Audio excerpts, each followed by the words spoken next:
Assalamualaikum warahmatullahi wabarakatuh.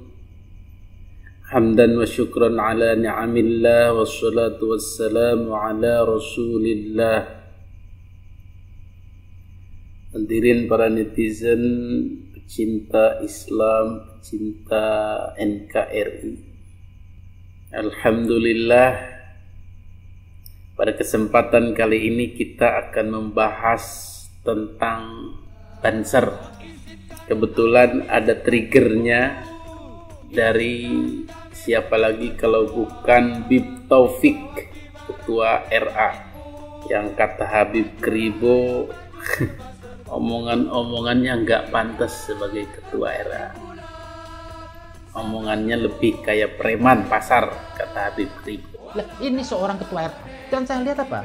Ada tuh ketua itu kalau bahasa itu yang santun, sopan harusnya. Lah kalau saya lihat Taufik ini apa? Kalau berbicara, maaf loh, kayak preman terminal. Cuma bersorban, begitu bahaya. Bahasanya kasar, ada pakai kata-kata anjing. Kalau saya ngomong anjing ini, saya nggak ada masalah. Pakaian saya begini. Tapi begitu saya pakai pakaian sorban, apalagi saya dijulukin sebagai ketua, itu saya nggak boleh main-main. Bahasa saya itu harus nggak boleh menyakiti orang. Dari ucapan-ucapannya kita bisa menyimpulkan bahwa Bib Taufik ini belum paham tentang NU, belum paham tentang NU dan kenegaraan, belum paham tentang konsep negara ala NU, atau belum paham tentang ijtihad Kiai Haji Hashim Asy'ari atau Hadratus Syekh Mbah Hashim Asy'ari. Yang jadi ketua NU nggak 100% Ahlussunnah wal Jamaah, condong sana condong sini. Ansor bansernya yang jogo Lady Gaga. Apa ini? Saya tidak setuju kalau ansor banser juga ikut jalan menghancurkan sana menghancurkan sini. Saya tidak setuju.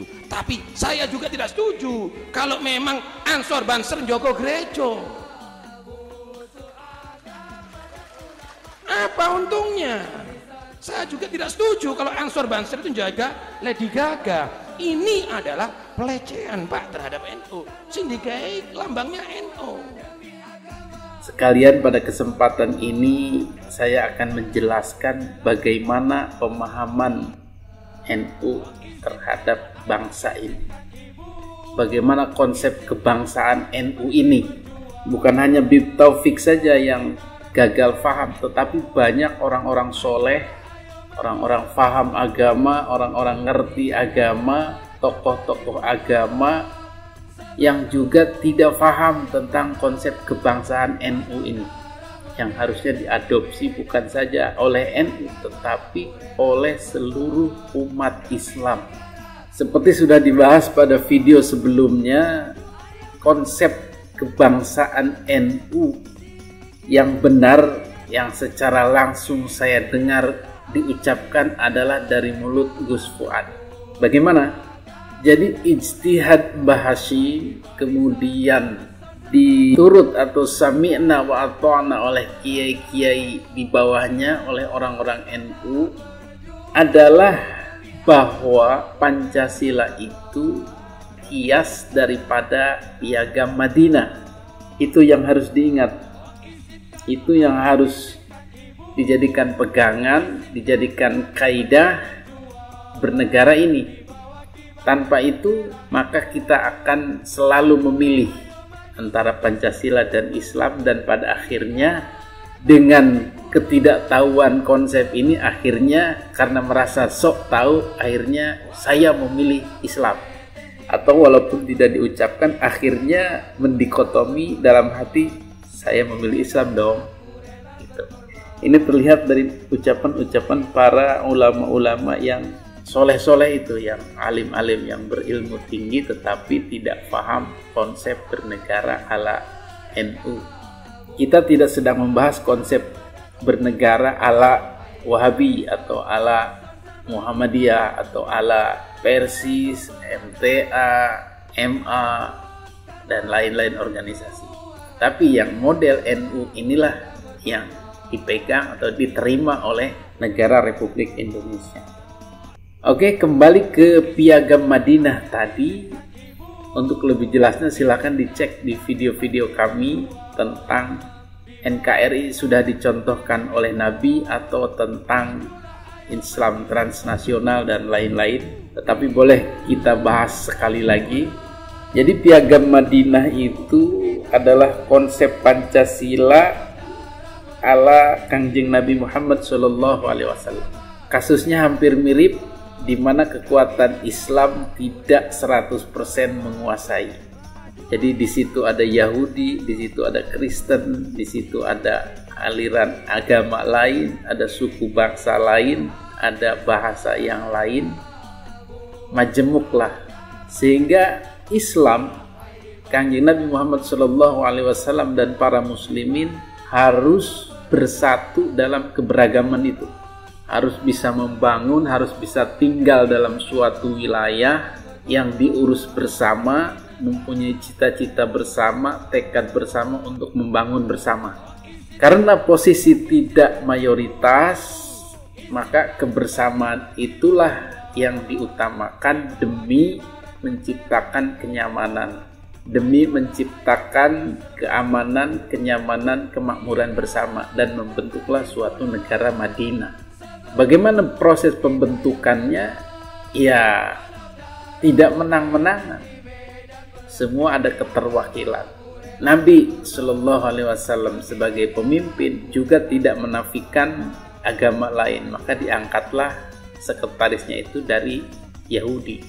Ada juga pegawai lain dari Kristen dan lain sebagainya. Semua punya peran.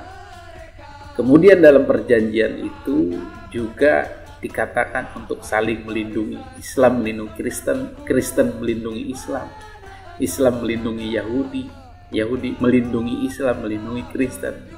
Suku bangsa A melindungi suku bangsa B, dan seterusnya. Bagaimana dengan serangan atau ancaman dari luar? Ya tidak peduli, mau mereka orang Kristen, hajar dengan Kristen dari dalam. Mau mereka orang Islam misalnya yang datang menyerang, ya hajar dengan orang Islam yang dari dalam. Karena kita sudah membentuk komunitas, maka ada kafir yang akan menyerang dari luar itu, entah itu Yahudi atau entah itu Kristen, ya kita hadapi bersama. Istilah kata tentaranya adalah gabungan dari tentara Islam, tentara Kristen, tentara Yahudi, tetapi mereka melebur menjadi tentara nasional Madinah lah. Karena konsep ini sangat mirip dengan Indonesia, maka Pancasila mengadaptasi atau mengadopsi konsep Piagam Madinah itu. Oh, ternyata Nabi pernah melakukan ini. Ya udah, karena sama-sama persis kronologisnya, peta kekuatannya juga sama, di mana Islam juga tidak dominan di Indonesia. Islam juga berdampingan, berjuang bersama dengan Kristen, dengan Hindu, dengan Buddha, dengan agama-agama lain untuk memerdekakan Indonesia. Maka setelah jadi pun, setelah merdeka pun tidak bisa menang-menangan. Harus bekerja sama, bahu-membahu, menyelamatkan atau menjaga masing-masing pihak dari gangguan dan ancaman dari luar. Entah itu agamanya apa, tidak ada masalah. Kita lawan bersama. Bagaimana hubungannya dengan Banser? Nah, ini sesuai dengan konsep Piagam Madinah dulu, bahwa ada klausula untuk saling melindungi antar agama. Maka jika ada agama satu menyerang agama lain, maka tidak boleh. Yang diserang harus dilindungi, yang menyerang harus dicegah. Contoh misalnya Islam menyerang Kristen, maka wajib dicegah, karena ini masih dalam satu wilayah, masih keluarga besar. Tidak boleh.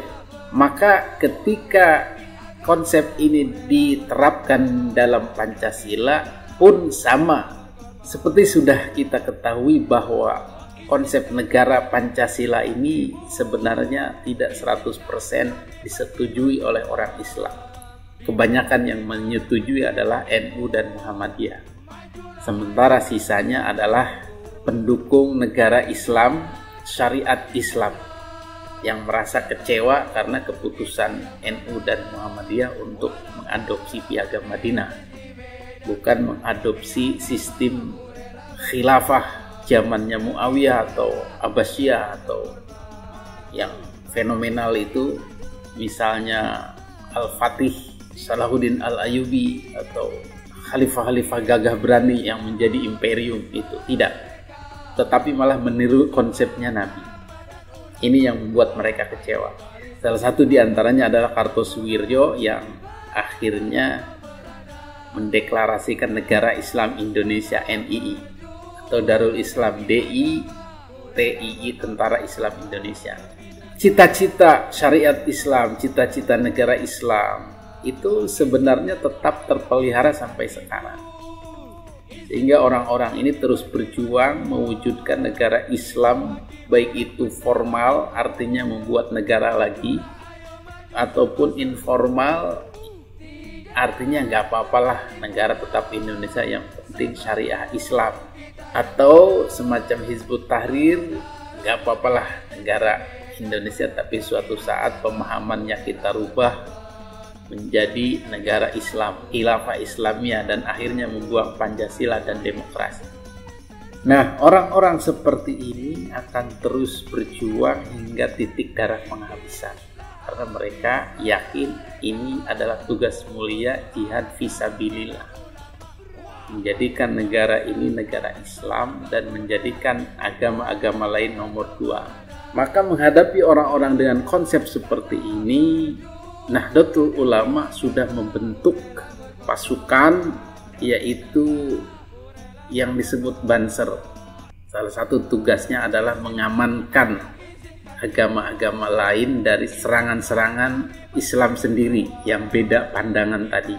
Maka tidak heran kalau Banser berusaha mencegah saudara muslim sendiri dari mengganggu agama lain. Karena kita tahu bahwa orang-orang ekstremis ini yang punya cita-cita khilafah ini, baik itu dari yang terkalem, yang ingin hanya syariat Islam, sampai yang tersadis seperti teroris, berusaha mengganggu agama-agama lain seperti Kristen.